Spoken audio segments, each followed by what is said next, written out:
Tez. Welcome to the TezDown.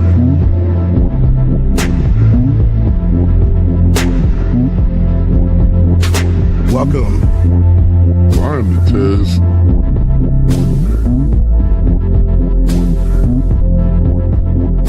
Mic check 1 2. Welcome.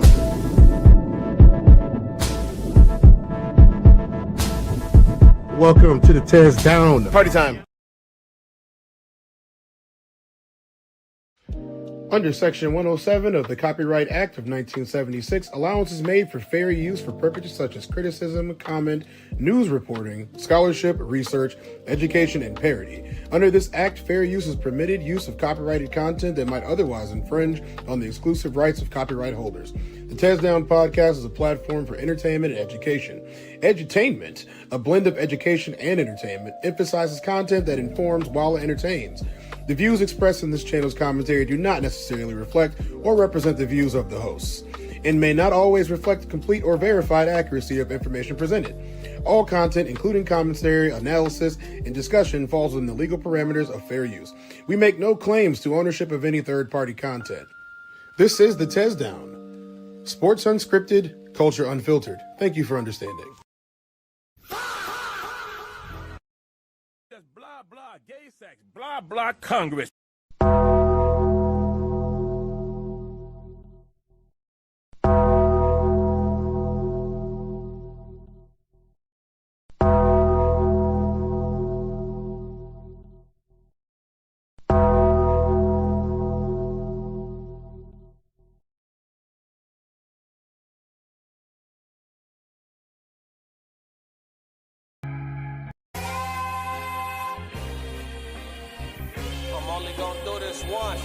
Say his name and he appears. I believe in Joe Hendry. I believe.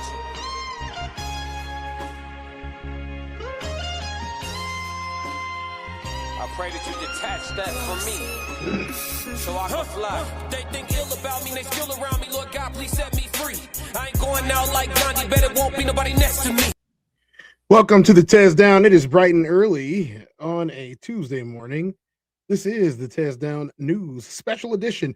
And you might ask, Tez, why is it a special edition today? Well, we got a couple of things that we want to talk about today. And one of them is going to be a follow-up to our people leaving the United States and going to other countries. And there's one guy that has talked about the downside of it and the dark side of it. As always, there's going to be some negatives with every positive, right, guys? I would like to think so. But we're going to start off today's show in the right way because we got a lot of news to cover and we don't have a lot of time to do it.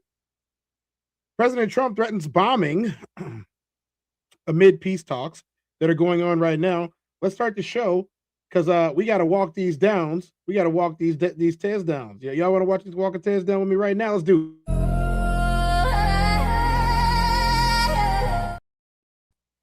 All right, let's go. President Trump threatens the bombing. Let's go ahead and talk about it and see what they have to say.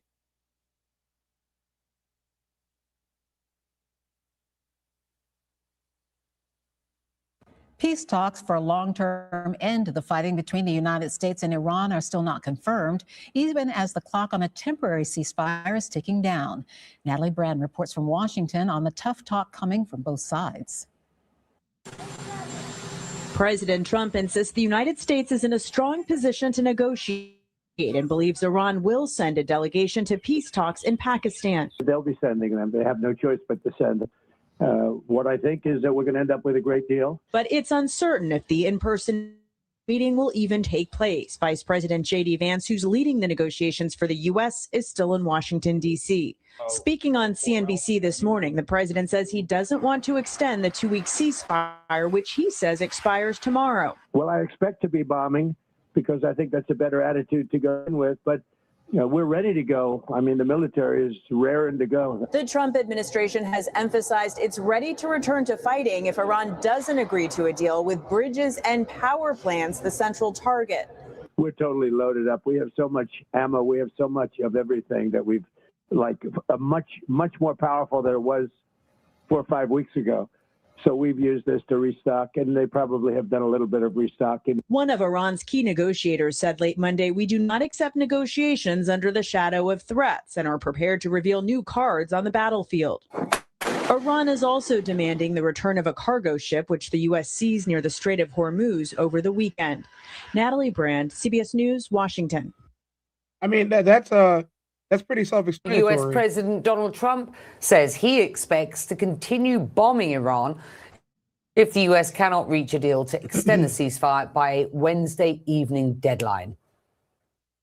Well, I expect to be bombing because I think that's a better attitude to go in with. But we're ready to go. I mean, the military is raring to go. U.S. President Donald Trump speaking to CNBC, the vice president due to leave for Pakistan soon, where extreme uncertainty awaits. Preliminary talks have been happening for days, but Iran still has no clear indication if its negotiating team will sit down with the Americans. Let's get you to Washington and to Kevin Liptak. What do we know at this point? Yeah, we still expect J.D. Vance, the vice president, to depart sometime relatively soon from Washington to head from Islamabad. Our understanding is that he has not left just yet, but that interview that the president is still doing right now on CNBC, quite revealing in terms of his approach and attitude to these negotiations. He's feeling very bullish in terms of a deal, but at the same time, making clear that he doesn't plan to extend that ceasefire, which he says will expire tomorrow evening, and essentially says he has his finger on the trigger in terms of resuming this conflict if a deal cannot be reached. Listen to a little bit more of how he characterized the state of these talks. What I think is that we're going to end up with a great deal. I think they have no choice. It is regime change, no matter what you want to call it, which is not something I said I was going to do, but I've done it. Indirectly, maybe, but I've done it. And I think we're in a very strong... Whoa, did he just admit to what we thought he did? I want you guys to keep that in mind, what he just admitted to. So, negotiating position to do what other presidents should have done during a 47-year period. Now, the president in this interview said that he would be not rushed into a deal, essentially suggesting that he's not looking for something quick and dirty. He wants something that he can come out and proclaim as a good deal for the United States. I think all of that sort of belies the president's political positioning here. You know, he recognizes that this war is unpopular in the United States. It's a war that he said would have been finished by now. And when you talk to officials here at the White House, they make clear that the president recognizes that this war is politically damaging for him, and there, despite what he's saying here, not a lot of attitude for resuming it. And so, as the vice president prepares to depart here for Pakistan, of course, the question is what exactly this deal that the president thinks he can secure looks like. What is the concession on nuclear enrichment? What happens to the nuclear stockpile of highly enriched uranium? All of these questions that were sticking points during the first round of talks led to no deal being produced there and remain sticking points now. Of course, President Trump, very confident from that he continues to decry. But I think very interestingly, the president really putting a lot of stake into his own negotiating prowess, saying, you know, somewhat preposterously that he would have won the Vietnam War very quickly if he was president. So altogether, a portrait of a president quite confident in his ability to bring this war to an end, quite confident in his ability to secure a deal that's good for the United States, but also one who continues to threaten a resumption of this war if these talks don't produce a deal. We are still... So, I mean, you have to ask the question. We're supposed to have some peace talks today in Pakistan. Excuse me. I got whatever she got, right? You know what I'm saying? Weren't in the same place at the same time. Not at all. These peace talks that we talked about yesterday, the Iranian government has said they're not going to attend. So who are they talking peace with? I'm not sure. I mean, I'm going to need to get more information on it, but we're going to have to move on. Definitely. Some Americans have said that they are no longer going to pay taxes in the United States. And there's a whole lot of reasons of why they don't want to pay taxes. Let's talk about them right now. Americans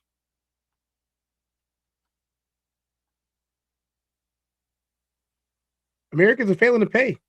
Why? I'm not sure. Let's go. What are the consequences of this? Some Americans are protesting the war in Iran and President Trump's domestic policies by putting their money where their mouth is as part of a call to sit out of paying federal taxes this year. I'm Rachel, and I'm not paying my federal income tax this year. It's time that we stop paying our taxes. Tax Strike 2026. Spread the word. On social media, people saying they'd rather put the money into a savings account, donate it to a charity, or simply keep it for themselves. Anything instead of handing it over to the federal government. It's called war tax resistance, a type of protest that's been around in some form since the colonial era, spiking around the Vietnam War when folk singer Joan Baez famously refused to pay 60% of her taxes, reportedly leading the IRS to file a lien against her. Lawyers and accountants say following in her footsteps could land you in big trouble. But advocates say interest is now surging again. Before the invasion of Gaza, we would typically have 40,000 unique users visit our site on an annual basis. This past January, we had the most visits to our website that we've ever had, over 110,000 unique users. Lincoln Rice leads the National War Tax Resistance Coordinating Committee. The anti-war group has been around since the early 80s. It just recently held its largest ever training on just how to resist. We offer War Tax Resistance 101 trainings. It'll cover the legal method, which would be essentially putting yourself in such a position as not to owe taxes. The IRS tells us measuring the size and scope of this type of protest is not feasible only a month into the war. For some, it might mean pulling legal levers to lower their tax bill. Others, it goes a step further. Essentially, we're going to strike. Neetu Sharma says she decided this year to stop withholding federal taxes from her paycheck. Resisting is a privilege, and not everyone can resist in the same way.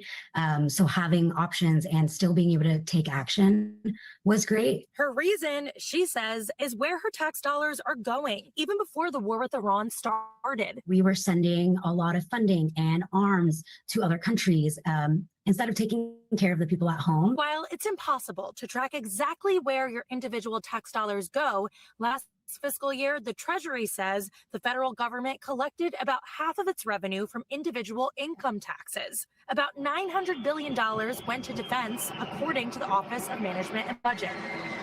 It's the government's fifth biggest expense behind other big ticket items like Social Security, Medicare, interest on the national debt, and other health spending.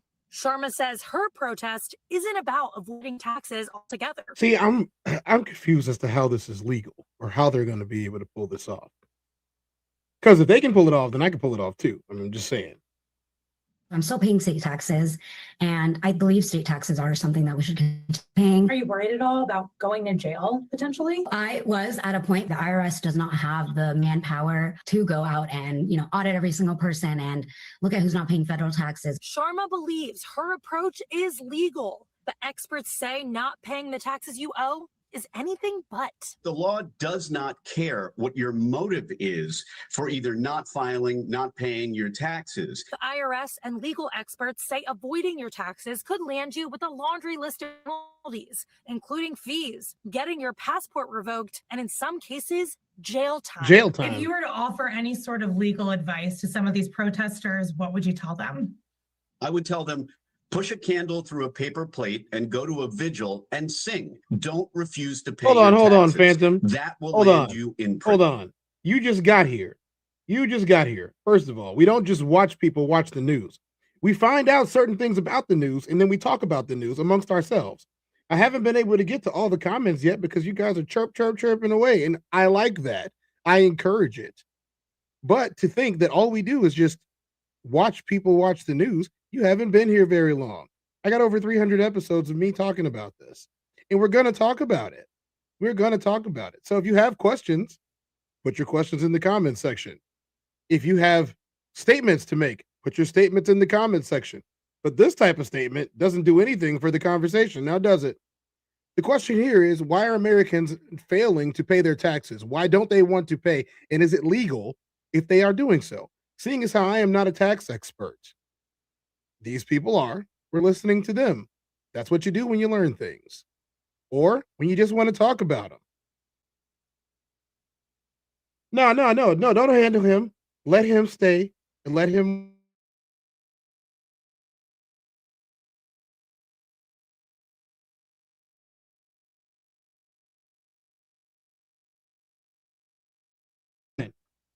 Jennifer says, if you don't pay your taxes, it never goes away. It just gets bigger and bigger. Trust me, my husband did it, and the interest grows and grows. So, Jennifer, when this happened to you, how fast did it take for the IRS to get to him? He said, yeah, how many times have we won the war? I don't know. In Too Deep said 86. Now, see, the mods are not being nice today. You guys better watch out. Oh, Phantom's the same one that was like a huge Trump fan. It's fine, Phantom. I get it. You can stay for a while. He said, "In Too Deep, you know it." It's all right. I don't mind. I don't mind a little bit of heckling. You know what I mean? Everybody wants to come up and get noticed, and I guess that's how they wanted to get noticed. You know how it goes, man. Don't you want to leave the taste of the glory? See what a tastes like. Everybody wants a little taste. Just a little. Nothing wrong with that. Let's finish listening to these tax professionals, and then we can get into a little bit more discussion. How about that, Phantom? Or do you want me to go back to talking about Trump again? Is that what you want? You like hearing Trump, regardless of whether it's positive or negative? What is that? What type of condition is that? I want to know. Listen. So as this protest gains traction online, the real consequences may happen offline when taxes are due. Ali Canal, NBC News. We thank you for watching, and remember, stay updated on breaking news and yes. So that's where you go. That's where you go. We don't want to do that.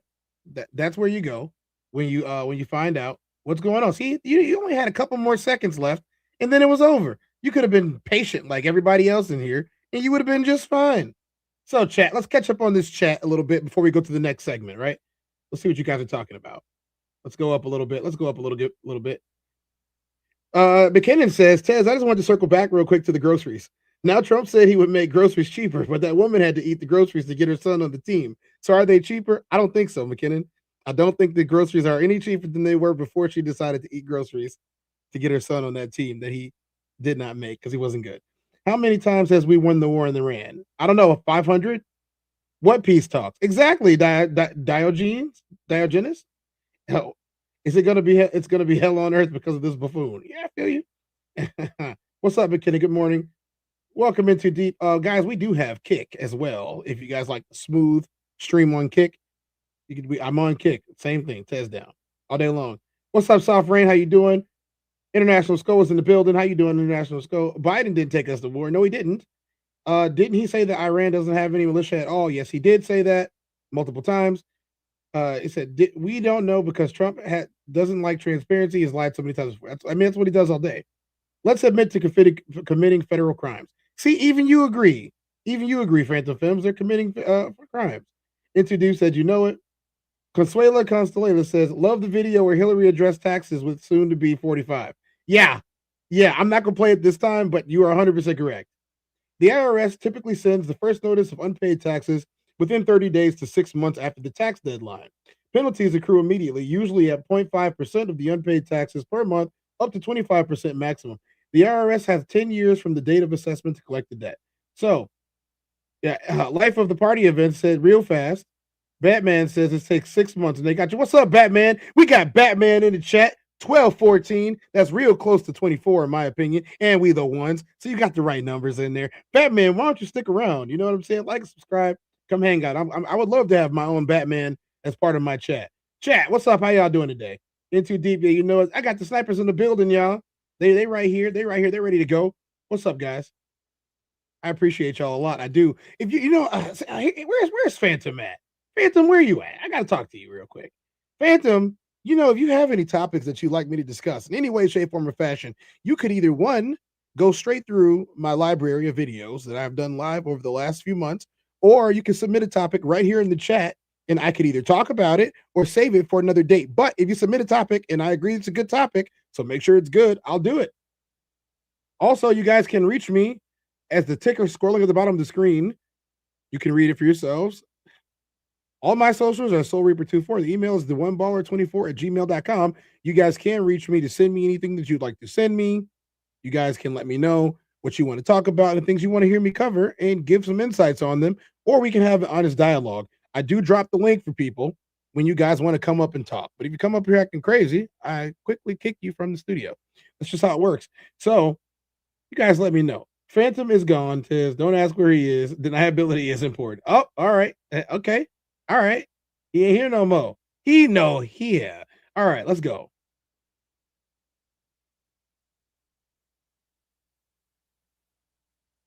Let's get right back into our stories for the day because we have a whole lot more of them. Eyewitnesses have described an event that went down in Mexico over the last couple of days where how do you say this on TikTok? Oh, no, not TikTok. How do you say this on here? A Schuster,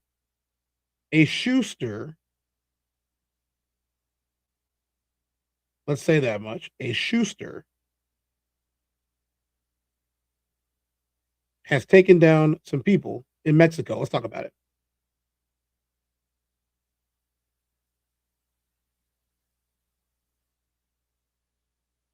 Morning, 6 Americans injured in this shocking attack at one of the most well-known tourist destinations in the world. A man opening fire at the Teotihuacan pyramids, killing a Canadian woman. A closer look, and you can see him holding a gun, pacing near the top of one of the pyramids. Tourists fleeing as shots rang out. You just keep hearing gunshots going off. 3 of the Americans who were injured speaking out. Some of the tourists started screaming, ducking, and running, and chaos really started taking hold. People started screaming, running towards those ledges. Yeah, get out of there. Friends Greg Magadini, Jalen Abar, and Jasleen Landaverde were among those pinned down when the gunman opened fire. Everybody kind of just started screaming and going in all different directions. And obviously, we're at the top of the pyramid, so the only exit is really the bottom of this the stairs, but then the stairs are so steep. They waited until the gunman turned his back before attempting to escape, jumping to the landing below. The drop is about 15 feet, so really what we did is we kind of try to hold on with our hands and kind of extend our full body length and then let ourselves drop from there. You can see them on the right of the screen, crouching and hugging the wall. Greg and Jalen sustaining minor injuries, but Jasmine injuring her foot badly. I just couldn't run fast enough because my foot was giving out on me at that point. As the gunman turned to climb the pyramid, the rest of the trapped tourists began running for their lives. Authorities later opening fire on the gunman as he fled, authorities identifying the shooter as Julio Cesar Hasso Ramirez. Officials say the shooter later took his own life. It was really scary because you just don't know how many gunmen there are, what are they shooting at. Once you see what the situation is and it's an active shooter, then you kind of, I just had this pit in my stomach that was.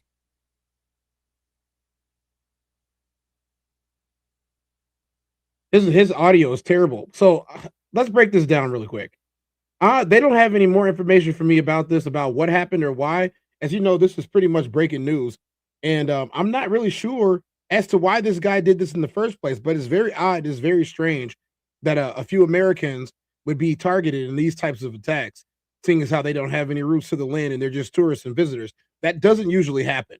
So what I have to say about it is, guys, you need to be safe and careful when you're going places, especially when you're going to places like that, where there is conflict going on and America has caused it.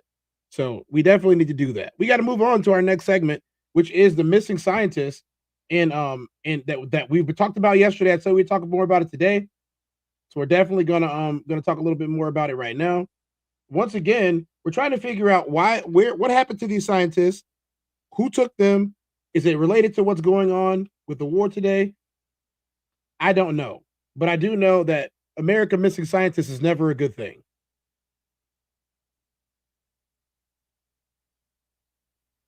Right now, the White House says it is looking into the mysterious string of disappearances and deaths of at least 10 high-profile American scientists. Now, think about this. These are not just regular scientists. These are not just people that call themselves scientists. This isn't Bill Nye, the science guy. These are scientists who worked for the government or are government contractors. So they should not be coming up randomly missing, especially this many of them. Tasked with studying UFOs or nuclear research. All of them have either died or mysteriously vanished, dating back to mid-2023. Hello, everyone. This is Outnumbered. I'm Emily Campagno here with my co-hosts, Kaylee McEnany and Harris Faulkner. And also joining us today, Kennedy, host of the Kennedy Saves the World podcast, and Guy Benson, Fox News political analyst and host of the Guy Benson Show on Fox News Radio. Now, these deaths and disappearances include several high-level astrophysicists, as well as research scientists, college professors, military leaders, and administrative assistants, and many on this list having top security clearance and a vast knowledge of America's top secrets. Now, the most recent official to disappear, retired Air Force General William McCasland, was last seen leaving his New Mexico home in February without his phone or prescription glasses. His disappearance came after aerospace engineer Monica Reza went missing in June while hiking in the Angeles National Forest in California. McCasland and Reza had been working together. Let's look at this really quick. We got Michael David Hicks, NASA JPL research scientist, died in July 2023, mysterious circumstances. Frank Maywald, NASA JPL principal researcher, died July 2024, so 1 year later. Also, mysterious circumstances. Anthony Chavez, former Los Alamos National Laboratory worker, disappeared May 2025. These are all mysterious circumstances, so I'm not going to keep on saying it. Melissa Cassius, administrative assistant at Los Alamos National Laboratory, June 2025. Monica Reza, NASA JPL director of materials processing, June 2025. Again, so they're snatching them fast. Stephen Garcia, nuclear weapons facility contractor in Albuquerque, disappeared August 2025. MIT professor Nuno Loureiro, killed December 2025. Carl Grillmeyer, astrophysicist whose work has heavily supported by NASA, killed in February 2026.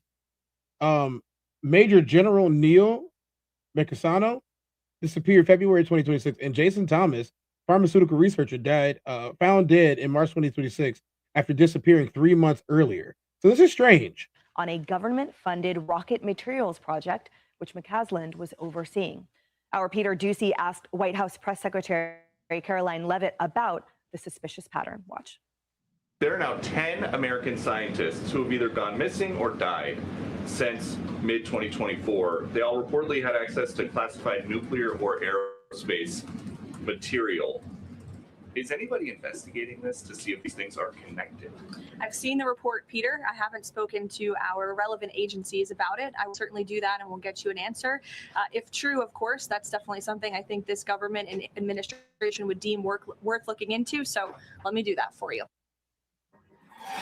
All right, Guy Benson, a lot of alarm bells ringing, certainly, and especially the concentration on shared projects as well. Yeah, I mean, it is mysterious. It is concerning. You think about like police detective procedurals on TV where the grizzled detective says, I don't believe in coincidences. And this is a lot, right? These are a lot of different names. Who knows if these are connected in any way? Like one of the names up there was an MIT professor who was killed during that Brown University shooting scenario, which is very bizarre, which to my knowledge has no connection to some sort of wider sinister plot. But I think we definitely need answers on this. I would hope that our relevant agencies, intelligence, Homeland Security, FBI, et cetera, are well aware of this, because if there is something sinister going on and this is connected to some sort of potential foreign plot, not to get way out over our skis, our government needs to know about that and protect others who might conceivably be at risk if there's something afoot. Well, right, because Harris, to that point, you know, in law enforcement investigations, the whole point is to rule out. So you start sort of with everything and rule out. So at this point, any type of foreign espionage or all that kind of stuff, it hasn't been ruled out as they seek a pattern. So I'm just curious about how hard it is to work a case like this when you have deaths in different states and you've got, you know, mysterious situations, you know, across the country in different areas with people. I'm looking here at MIT, NASA JPL engineer Frank Maywald, I think is how you say his name. That was 2024. These people are all over the place. So how do you do a top-down investigation and take a look at what the nexus of things that they have in common?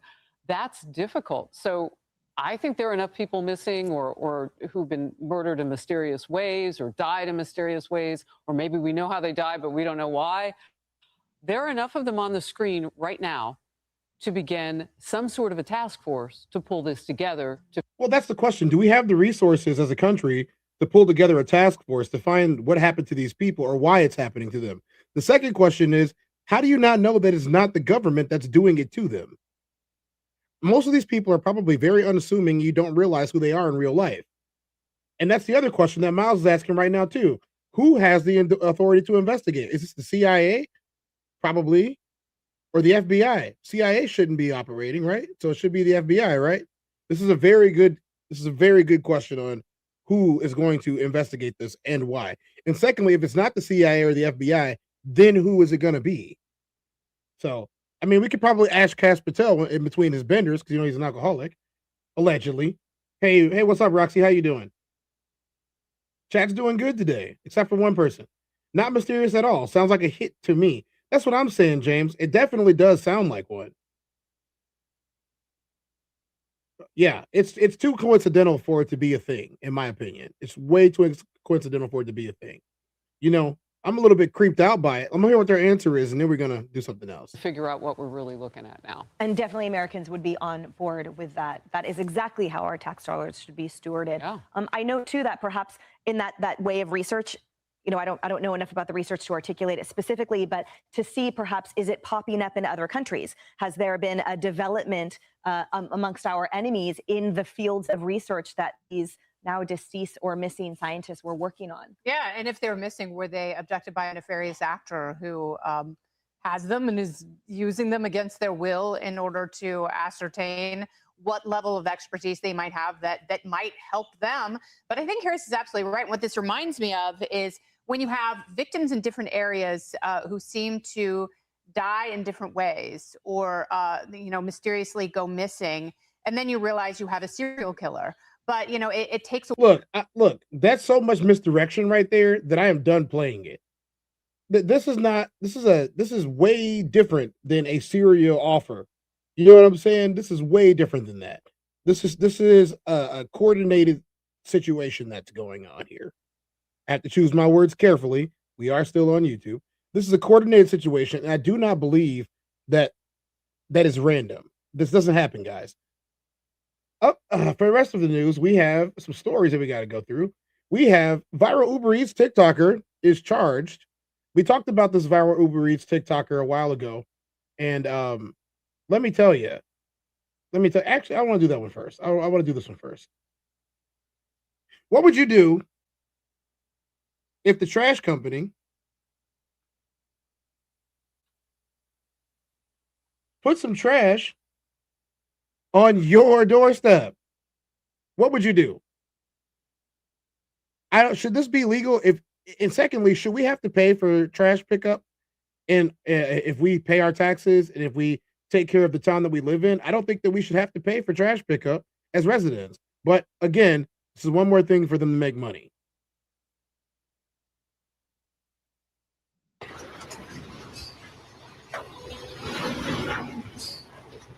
Now at 10, garbage collected and then returned right back to where it came from. The dispute prompting this debris dilemma in an East Bay neighborhood. That ensuing pile of blight causing problems with some neighbors. Good evening. I'm Claudine Wong. I'm Greg Lee. The owner of that dumpster company says he got duped by a customer who agreed to pay but never did. So it returned the favor by returning the garbage. New at 10, KTV's Tom Bakar live in San Pablo to explain. Tom? This could have actually been a he said, she said story. But those old Ring cameras, they provided a whole bunch of evidence. Express Rental Dumpsters owner says people moving out of a house on San Pablo's 19th Street rented a dumpster for debris removal. The company placed the dumpster as ordered, but says the credit card number given was a problem. It's declined. He declined the cars. Martin Perez, owner of the dumpster firm, says when he asked about payment, all he got was delays and broken promises. Keep saying like, oh, I'm going to pay later. I'm going to pay later. I'm going to pay later. And never did. Or say, oh, I'm going to put money in the car so and you can charge on Monday. Happened like Monday. We try again, call, oh, I forgot. When the company came for its dumpster, it was full. So the driver dumped the dumpster contents back on the driveway. A neighbor told us this. It didn't block the street. It kind of just went on the sidewalk and a little bit onto literally at the edge of the sidewalk. Dumpster owner Perez said He had already lost money on the dumpster delivery and pickup. Had he taken the debris to the dump, he would have had to pay hundreds more in dumping fees, increasing his loss. At some point, a neighbor apparently called the police, and the police came out, and they required that the driver remove the debris from the edge of the sidewalk onto the property itself. Later, scavengers came and spread. Wait. So what you're telling me is they can. They were more concerned about with it being on the street than they were about it being in this guy's yard. They said, no, you can dump it in his yard all day. You just get it out the street. That was the police for you. I think we got everything that we're going to get from this, guys. What do you guys think? Time to move on? It is time to move on. That is extra. I would say that this is a gross negligence of both the company policies, the police force, and the government of the town for this being able to happen. You shouldn't be able to just dump a whole bunch of trash onto somebody's lawn for non-payment. Okay. Secondly, the trash industry is already well overblown, just like all the other industries that we're dealing with. And this is part of our infrastructure, guys. Let's move on. Viral Uber Eats TikToker that we talked about in the past and what she did. It might go through it again. So if it does, then what we'll do is we'll just watch the story all over again. But the viral TikToker is getting charged finally. It's taken a long time, but they're going to finally indict this girl on what she deserves to be indicted on. And I'm proud of it because that guy did not deserve that.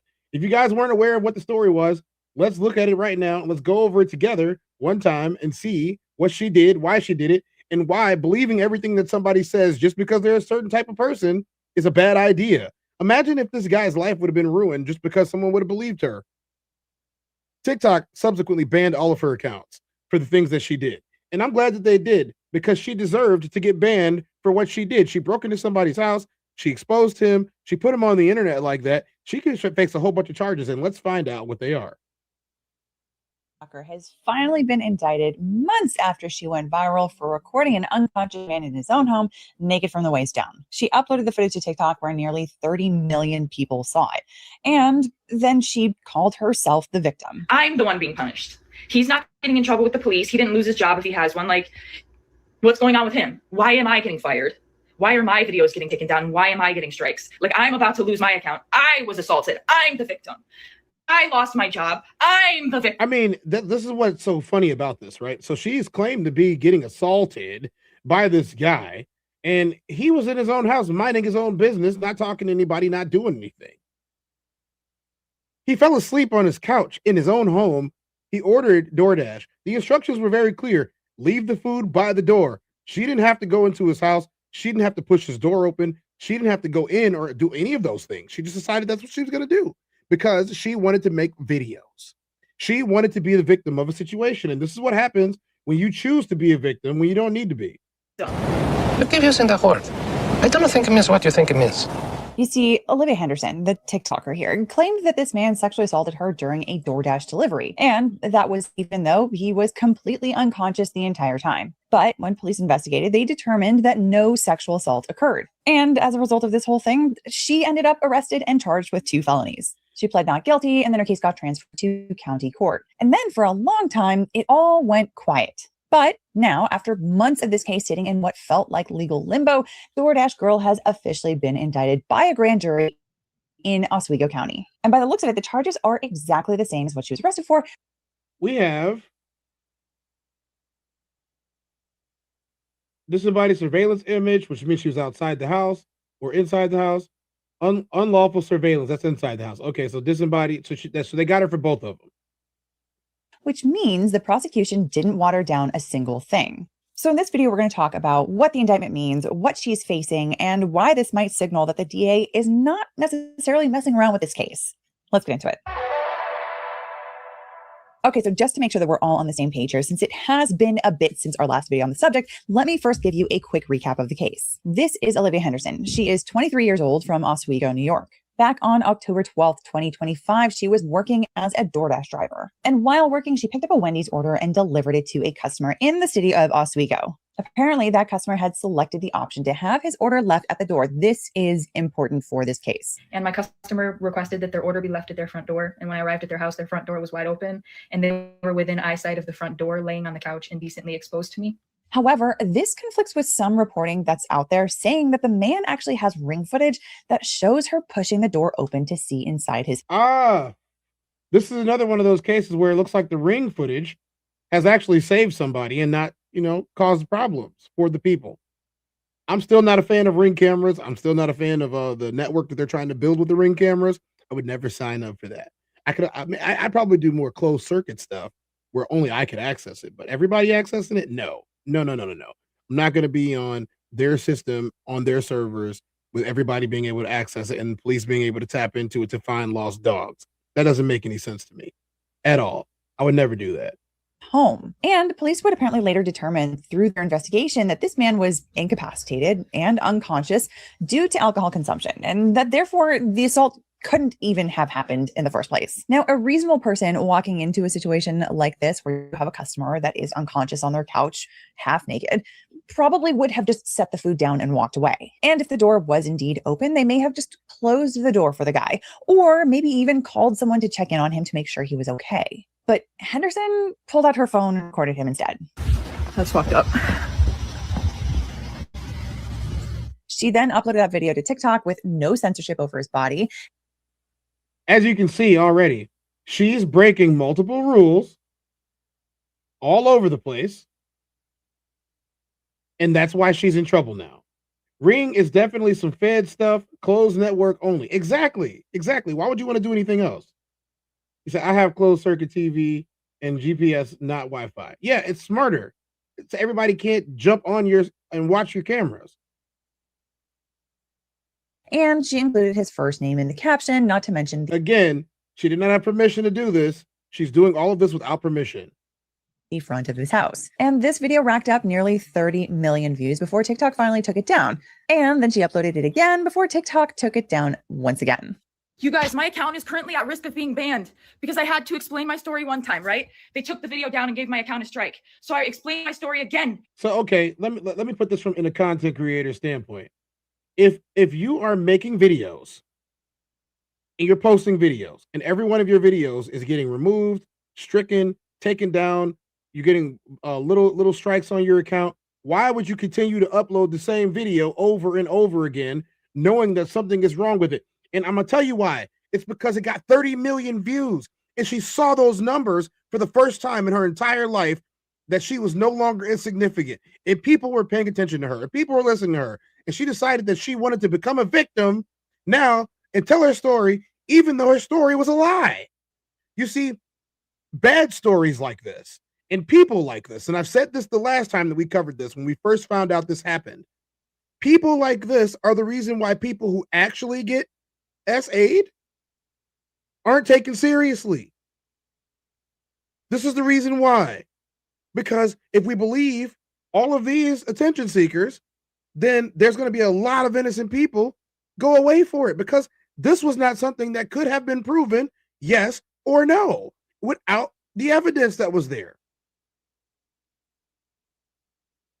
Think about that for a second. If he didn't have a Ring camera and she wasn't stupidly recording before the incident took place, she could have clipped it up, shortened it, and it would have been a problem. She could have even yelled and woken him up and then started the video. And she would have seen a naked man running at her, because he woke up confused, and then they would have taken her word for it. I mean, aside from all the rules that she broke on TikTok and general streaming services about non-posting other people's nudity, she could have been believed. She could have been, and it would have been terrible if she was. In Too Deep asked, why is she in a robe? She's in a robe because she wants attention. And censored the video that I have just so they can't take it down for the same. They took it down for the same reason again, and now my account has a second strike. Guess what? If I get one more strike, I'm banned from TikTok. So not only. And then she went on a TikTok campaign of sorts, claiming that this man sexually assaulted her. But here's something worth noting, which I have talked about in previous videos before. When she says that she was assaulted by the guy, she didn't go to the police first. Instead, she first uploaded to TikTok. Then she reported to DoorDash second, apparently. And she only went to the police after commented on her viral video, suggested that she should do it. And they sent a police officer over to speak to me in person and watch the video that I have. And then he asked me to email it to him, and he asked me if I want to press charges, like what do I want to come from this? And the sequence of events is potentially important. I I would imagine that the prosecution is likely to put it in front of a jury so that they can understand that her allegations of sexual assault were not really legitimate, that she didn't have a good faith belief in them if the first place that she went to was TikTok, as opposed to the police. Now, on top of that, DoorDash did respond to this whole situation. First, they banned the customer and Henderson. Then, because this incident went so viral, DoorDash actually put out their own statement about it on TikTok. There, they said that posting a video of a customer in their home and disclosing personal details publicly is a clear policy violation, and that was the only reason that her account was deactivated. But you know, Henderson was not happy about any of it. And the thing she seems to have been most upset about was the fact that she wasn't going to get paid for the views on the viral videos since they had been taken down by TikTok. And they took down my video. They were going to have to pay me for my second story time because that was over a minute long. They were going to have to pay me for all those views. Again, that's where the problem arises. The problem arises because she is seeking out the money. She was seeking out the money. She saw the views. She wanted the money. This was no longer about telling a story about where you felt like somebody had wronged you. This was no longer telling that story. I got. So nope, they took that right down. They took that right down. Absolutely not. They're not paying me for that. Nope. And that's something that is going to be probably important to show her intent in posting these videos in the first place. By the way, if you need help with a real legal issue in your life, contact us at the Bites Law Group at I mentioned earlier that the Oswego City Police Department investigated Henderson's claims, and they said that they reviewed independent video evidence from the scene. And on top of that, the man apparently cooperated fully and gave a statement. So the police concluded through their investigation that the man was incapacitated and unconscious on his couch due to alcohol consumption, and that no sexual assault had occurred. So on November 10th, 2025... Again, for some of you people, you need to understand something. It is not a crime to be naked and drunk in your own house. It's not a crime. You're in your own house. It's a private residence. You can do whatever you want inside of it. Outside of it is the thing, or in view of others. His windows were closed. His door was closed. She did what she did. Henderson was arrested by the Oswego City Police Department for recording the man while he was naked and then uploading that recording to the internet. She was charged with 2 felonies. The first count was for unlawful surveillance. That's for the act of actually recording the man with her phone without his consent. And the second count was dissemination of an unlawful surveillance image. That's for the act of uploading that footage to the internet. Then on December 4th, 2025, Henderson showed up at Oswego City Court for her arraignment, where she pled not guilty. After that, the case got transferred from Oswego City Court to Oswego County Court. And this is standard in New York for felony cases, as is the case in probably most states. In New York, city courts don't actually have jurisdiction to try felonies, only to do the most basic early appearances. That means that once it goes to a grand jury for an indictment, the case is automatically transferred to county court. So until that grand jury indictment, this case has kind of been in limbo between the two, although it seemed like it was being positioned to be transferred to county court. That said, for a while, it was still very unclear to the public what was really going on until now. And so here's the... No, it was clear to the public from the beginning. This is why we covered it the first time. Tons of Mice said it's always drunk and naked in his own house. Oh, no. McKinnon said Tons of Mice is always drunk and naked in his own house. I have to probably agree with you. Miles Batchelor said anything for a like. And that's what's going on right here. She wants to get likes. Big update. Olivia Henderson has now been officially indicted by a grand jury in Oswego County. As you can see from her docket here, her case is now listed in the Oswego County court system under an indictment case number. And the charges, let's take a look. As I mentioned before, they are the exact same charges that she was originally arrested for. You can see that count 1 is for dissemination of an unlawful surveillance image, which is Penal Code Section 250.60. And then there's count 2, which is unlawful surveillance brought under Penal Code Section 250.45 sub 01. So the prosecution has not diluted a thing. They didn't downgrade any charges. They didn't drop anything. They brought... And why would they? She's going to get hit with the full extent of the law because this is a problem. Making false claims against people in this type of way in order to get them nefariously hurt or whatever is a law, and I believe it's a felony. You can't do that. The exact same felonies to the grand jury. And the grand jury looked at the evidence that was presented to them and said, yep, enough evidence here. Proceed towards trial. So let's go over really quickly what a grand jury indictment actually is for anyone who isn't familiar. Similar to a jury that you see in a trial, a grand jury is a panel of people that are from the local community. And the job... McKinnon Marketing said, ladies and gentlemen, this is what social media does. People so hungry for validation based on metrics that they do anything to get them. Yeah, they do. They do anything to get likes. They do anything to get views. They do anything to get your attention. Please let social media be banned one day. I have no doubt in my mind that at some form of social media is going to be banned or erased, especially with the story that we did last week on the social media companies being sued and found liable for people's depression.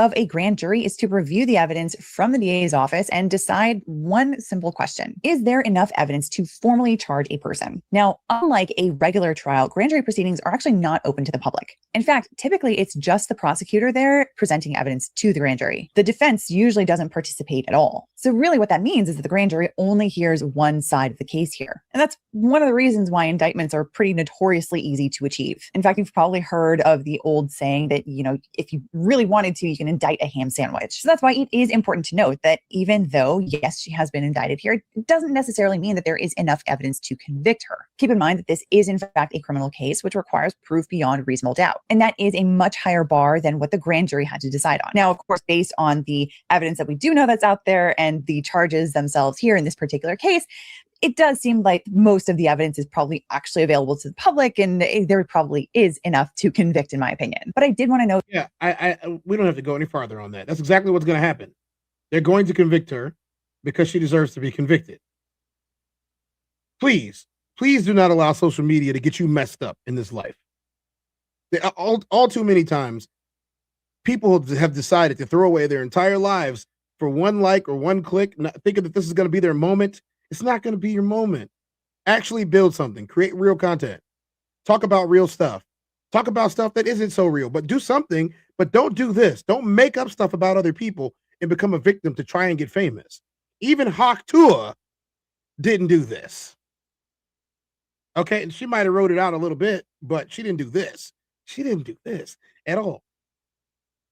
It's time for the special edition portion of our show, but before we do the special edition portion of our show, let's go ahead and write it.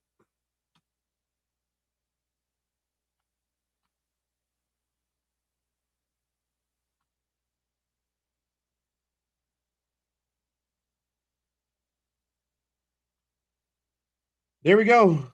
American Dark Stories After Leaving. We are going to talk about what happens when you leave America and what some of the horror stories could be. We're going to follow one man and part of his journey as he has left America and moved to Thailand. So it isn't for everybody. We talk about leaving and we talk about wanting to do new things all the time, but it isn't for everybody. And we're going to show you why it's not for everybody. But first, I think it's time for a TezDown stretch down. What do you guys think about that? You guys want a TezDown stretch down today? I think it's a good idea. Let's go ahead and get a TezDown stretch down. Let's loosen up a little bit. It's been a tight morning. You think?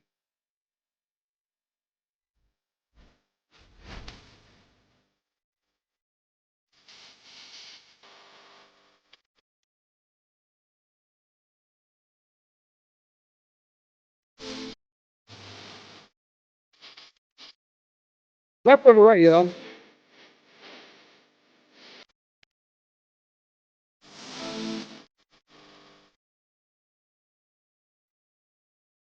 Get this stretch going.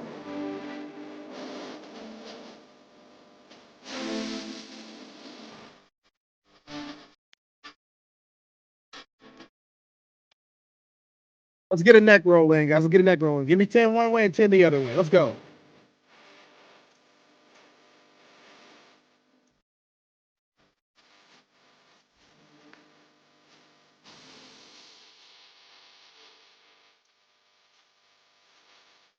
To the left.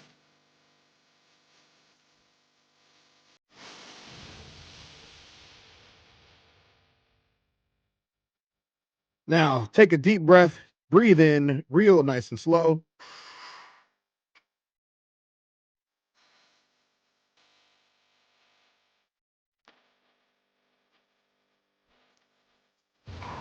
Let it out. Let's go. How you guys doing? Let's catch up on these chats for a little bit. Let's see what's going on. What's going on with this chat? Stretch break, indeed. Yeah, we definitely needed it. So I need the turnbuckle to stretch. Oh yeah, I need a turnbuckle. I feel you. Hey man, don't think social media is going to make you become famous because it most likely will go wrong. It will. It will. And we're caught up. We're caught up. I did a good job of going through these while we were doing the stories. So it was great. Thank you guys for showing up and still here. We got a story that we got to go to, and we got to do that story pretty much right now. Let's make it happen, Kevin.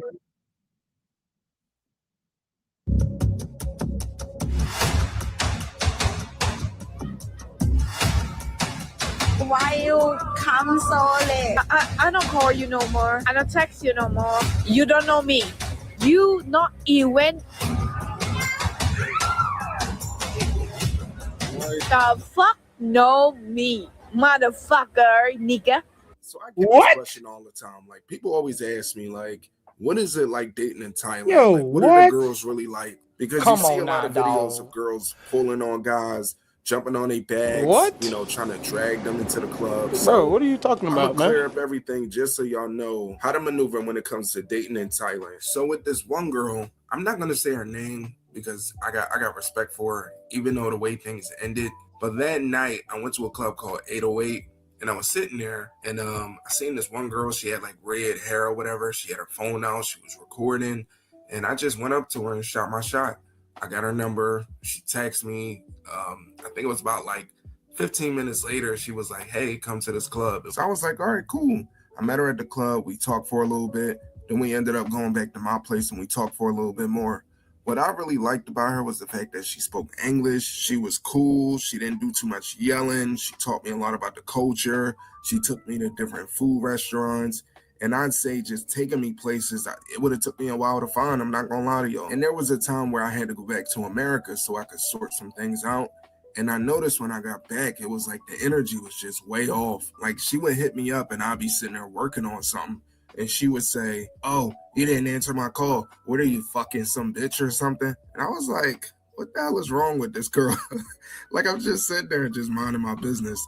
Then what pulled the last straw was the fact that she called me and she was like, "Hey, yeah, I spoke to my friend at this restaurant. Maybe you could do some content for him or something like that, make some money." And I was like, "All right, cool. You know, I like some money." So the dude hit me up and he said nothing about business. It was like he was just hitting me up, like literally talking about nothing. So at that point, I just stopped responding. So then she called me not too long after that and she was like, "Well, how did it go?" And I told her, I was like, "Well, I stopped responding because he's not talking about business." And that's when she was like, "What are you, fucking stupid?" And just was going off. And like, once I heard, "What are you, fucking stupid?" First of all, she cursed at me and then she called me stupid. I feel like if you're going to be with a man, right? Or someone that, if there's a man that you're interested in, you don't never call the man that you plan to be with or whatever. You don't never call him. Well, that's your first mistake, bro. Anytime anybody's talking to you that's this crazy, why would you even think about trying to continue a relationship with them? This is not a Thailand problem. This is a you problem. This is a you like a toxic thing, so you went and found a toxic thing in another country. So yeah, what she said was absolutely wild and absolutely crazy. But at the same damn time, you would have got that right here in the United States. You took your black ass all the way over there to Thailand to go find the same type of chick that you would have found right here at Waffle House. Why would you do such a thing? Stupid. And when I tell y'all, once I heard stupid, I just blocked out everything else she said and I just told her, "Look, I bid you a good day. Like I don't want to talk no more." Nah, I wouldn't even said that much. I would have hung the phone up, blocked the number, and then moved on with my life.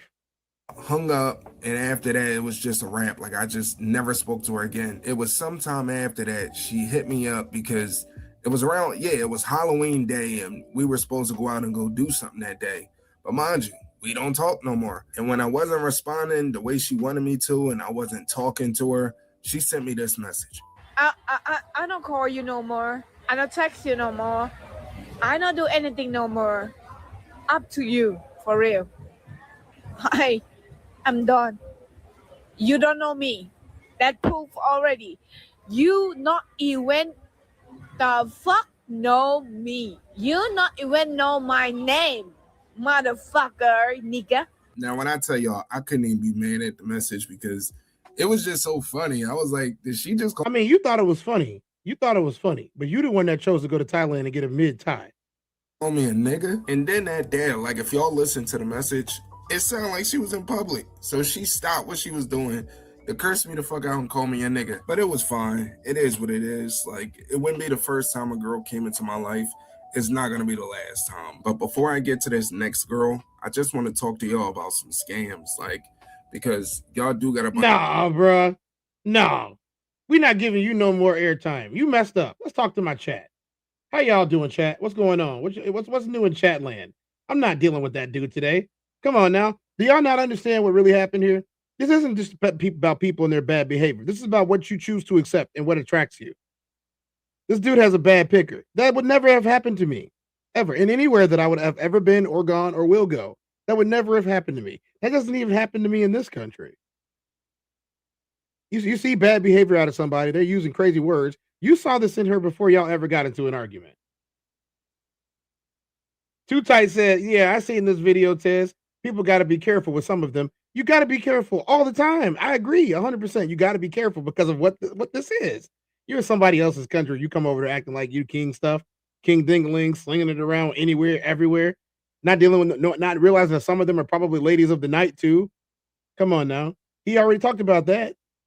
You're going to pay for some free. Hold on. We're gonna listen to it. Hold on. We're going to listen to it. Bunch of girls that's out here just scamming dudes. For example, there was this one guy I met. I remember I was walking down Tree Town and he was on his scooter. It was a black dude and he seen me.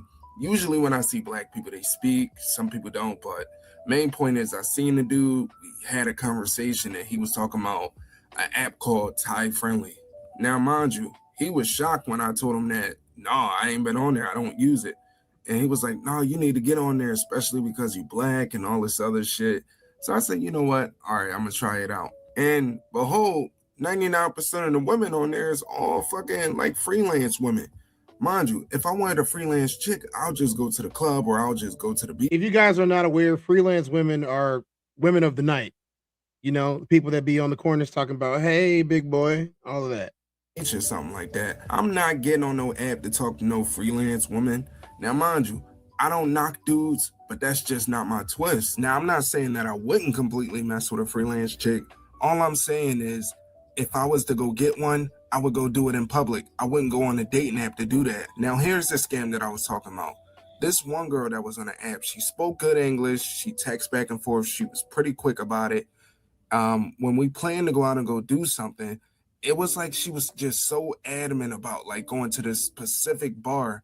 And I'm like, again, even in America, if someone is so adamant about going out to the bar when you want to chill, y'all are not compatible. It's just not a thing.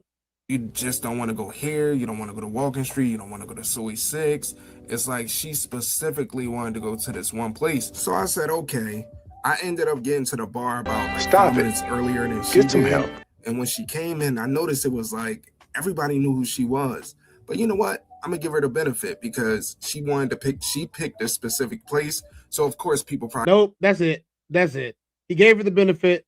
You chose to give her the benefit. Let's talk to the chat. What y'all got to say, chat? Let's go. Roxy said, wow, that's not funny to me. It sounds all kinds of disrespectful and belittling. It is. It's both of those. Too Tight said, absolutely. Miles Baxter said, this is learned behavior. Even abroad, the scam brings disrespect. And that is true in a lot of situations. It is learned behavior. He needs to unlearn his style of behavior too. And that attachment style is disgusting.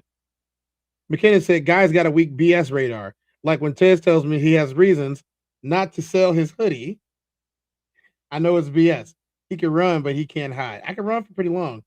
He said, actually, I say that, but I can't run for I'll sprint. I got 100 yards before I'm not going much farther at high speed. Well, I'm going to be able to get away from you then. Miles Baxter said, also true. He must have been looking for a bad girl. He had to be looking for a bad girl.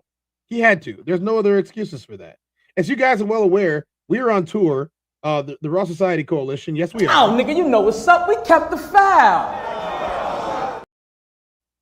And this is what happened in our tour in Chicago. You guys love seeing the video. If it's the first time seeing it, great for you.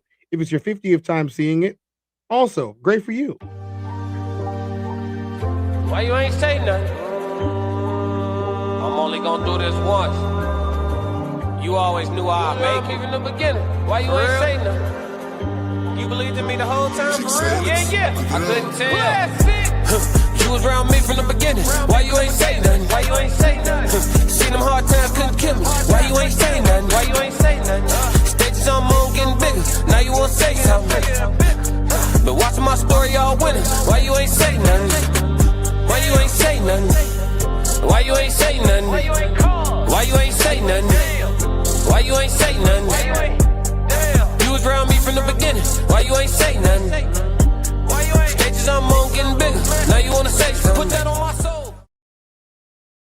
So that is the Raw Society Coalition and the tour that we've been on. That was a show that we did in Chicago, Illinois. Make sure you guys check in with the rest of the Raw Society Coalition. I'm going to put an image up here so you guys can see it.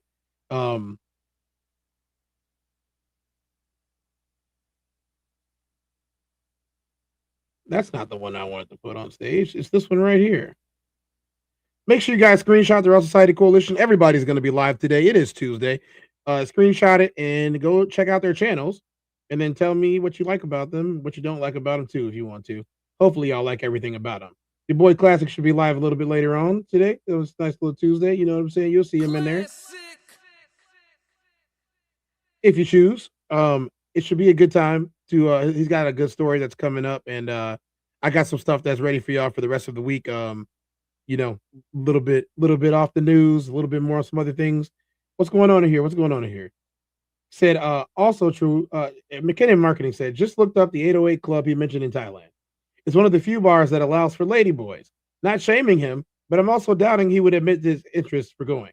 Exactly, which means he probably was with one. Lady of the night. Think about it. Think about it. Freelance girl. Come on, man. That's like right up their alley. Whole store is off 10% with the Raw Society Coalition. If you guys want to buy a shirt with the TezDown on it, that's where you do it from. I am on Discord. You guys can click the Discord link to show up in Discord and talk to us in Discord. There will be exclusive drops going on in Discord, as well as the Raw Society Coalition members having each of their own individual channels inside of Discord. You guys can interact with us a lot more closely there. We'll answer a lot quicker. So if the ticker at the bottom of the screen wasn't enough enticing to you to react or talk to us, then Discord might be. So, well, again, I'm looking for things you guys want to talk about in news, whether it be urban news, whether it be sports news, or whether it just be news in general. You guys can send it over there to me or any of the other channels that I have mentioned inside of here, ways to contact me. It has been a wonderful Tuesday morning. We got through a lot of news. It was a little bit tough today, guys. I'm glad for y'all sticking around and sticking with it. You know, we started off on a low note. We didn't really get too much higher. I got a song for y'all, though, because we do got one super chat that came in. Thank you guys for super chatting. They want to hear 8 Money. We're going to hear 8 Money then. No more day job. I was tired of being a slave. 1,000,001 ways for a man to get paid. Rather work myself into my own damn grave than to get these blood suckers another damn day. Gotta find a way to make my own way. Trying to run my race with my own race. They say we come from monkeys, so when I die, split my money with my apes. When I die, split my money with my apes. We the taste makers, y'all ain't really got no taste. Pour some Bel Air, celebrate, cause we great. And pour something out for my homies that ain't make it. When I die, split my money with my apes. Till then, I'ma have a baddie feed me grapes. Till then, I'ma switch the motto and the make. When I die, split my money with my apes. Hey, y'all, check out the Classic Codes music on SoundCloud, and that's B-Class Music on SoundCloud, and he has a show later on this afternoon. I believe the Ben Podcast is live right now. If you guys go check out the Ben Podcast Network, they are live now with more news if you want to catch more news. But that is all from Tez for today. I am Tez. I have been 2-4. This is the TezDown. I'll see you guys another 24. Thank you for showing up today.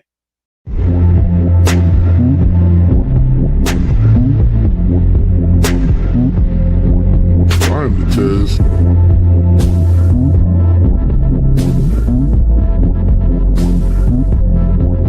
I'm the Tez. Welcome to the TezDown.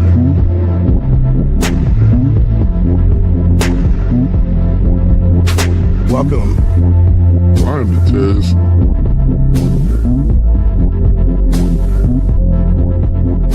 Mic check 1 2. Welcome.